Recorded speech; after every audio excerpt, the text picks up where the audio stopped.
से मेंटरी को चलने के लिए मेंटरी को मजबूत किया जाना चाहिए। जो 2 घंटे हम तय करते हैं, अभी राजशासन ने 2 घंटे तय किया हुआ है।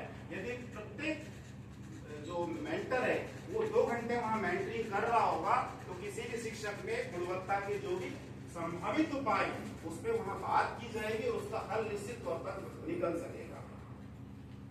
प्रत्येक विद्यालय में यदि वर्कशॉप या प्ले रूम की स्थापना कर दी जाए तो जो हम बात करते हैं कि परिणाम आधारित शिक्षा कैसे होगी, तो बच्चा असहाय हो जाता है।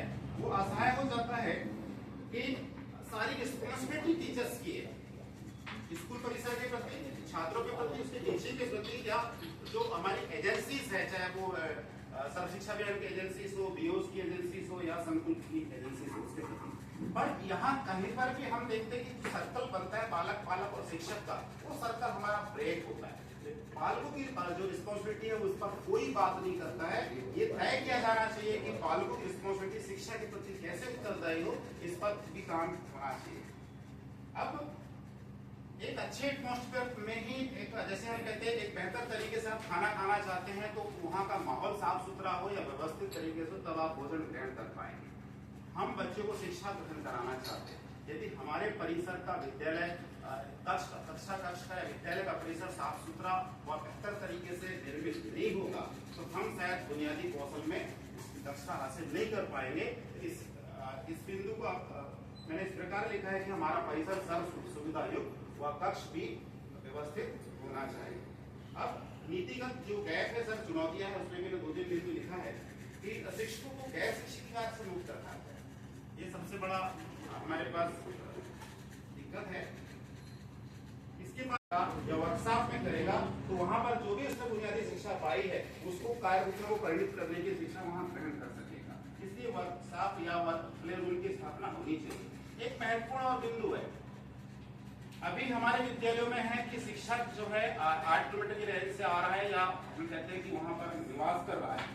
एक बाधा रहित और गुणवत्ता युक्त शिक्षा के लिए सबसे महत्वपूर्ण है कि हमारे शिक्षकों का जो आवास है वो विद्यालय परिसर में होना चाहिए। ये डेवलप होना बहुत मुश्किल है पर हम अपनी मांग रखते हैं। एक और हम विषयगत की बात करते हैं। सारे विषयों में बहुत बेहतर तरीके से काम किया जा रहा है और जो भी हमारे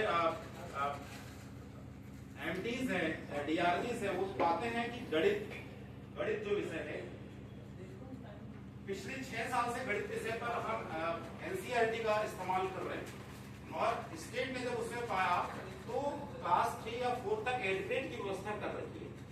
एक किताब आ गई, वो भी खत्म हो गई।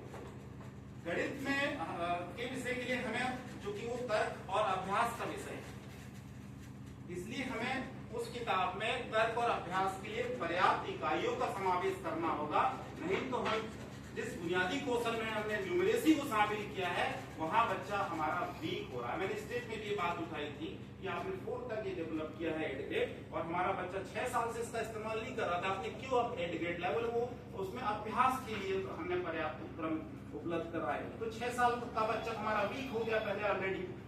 आपने उसके लिए क्या किया? तो अभी जिन किताबों को हम इस्तेमाल कर रहे हैं वहां पर भी संशोधन यदि हमारे बिंदु वहां जाते हैं तो उसमें तर्क और अभ्यास के लिए पर्याप्त इकाइयों का समावेश होना चाहिए। से मेंटरी को चलने के लिए मेंटरी को मजबूत किया जाना चाहिए। जो 2 घंटे हम तय करते हैं, अभी राजशासन ने 2 घंटे तय किया हुआ है। यदि प्रत्येक जो मेंटर है वो 2 घंटे वहां मेंटरिंग कर रहा होगा तो किसी भी शिक्षक में गुणवत्ता के जो भी संभावित उपाय उस पर वहां बात की जाएगी और उसका हल निश्चित तौर पर निकल सकेगा। प्रत्येक विद्यालय में यदि वर्कशॉप या प्ले रूम की स्थापना कर दी जाए तो जो हम बात करते हैं कि परिणाम आधारित शिक्षा कैसे होगी, तो बच्चा विद्यालयों में वोकेशनल कोर्स की कुछ शिक्षा के विषय होने चाहिए कि हम वोकेशनल के बच्चों को बात कर सके या वोकेशनल टीचिंग पर हम काम करते हैं। ये भी हमारे पास शामिल जब तक नहीं होगा तब तक हम 2047 तक हम बात नहीं कर पाएंगे। रोबोट नहीं है हमारा शिक्षक, रोबोट नहीं है कि आपने किसी बटन को फीड किया उसने अपना हिंदी से सीधे कहाँ गणित में आ जाएगा। नहीं, 5 कक्षा है, यदि प्रति कक्षा एक शिक्षक हमारे पास होता है तो निश्चित तौर पर हमारी उपस्थिति भी बढ़ेगी और बालकों का विश्वास में हम जीत पाएंगे। माध्यमिक शालाओं की स्थिति इतनी खराब हो गई है कि वहां पर कोई भी दर संख्या हो 3 शिक्षक आपको देना है। पोस्ट की गवर्नमेंट अपने हिसाब से सैंक्शन कर रखी है, जैसे विषयवार शिक्षा के लिए हमारे पास हो रहा होता तो वहाँ की शिक्षा व्यवस्था हमारी गुणवत्ता युक्त होती, जो हम बुनियादी कौशल की बात कर रहे हैं।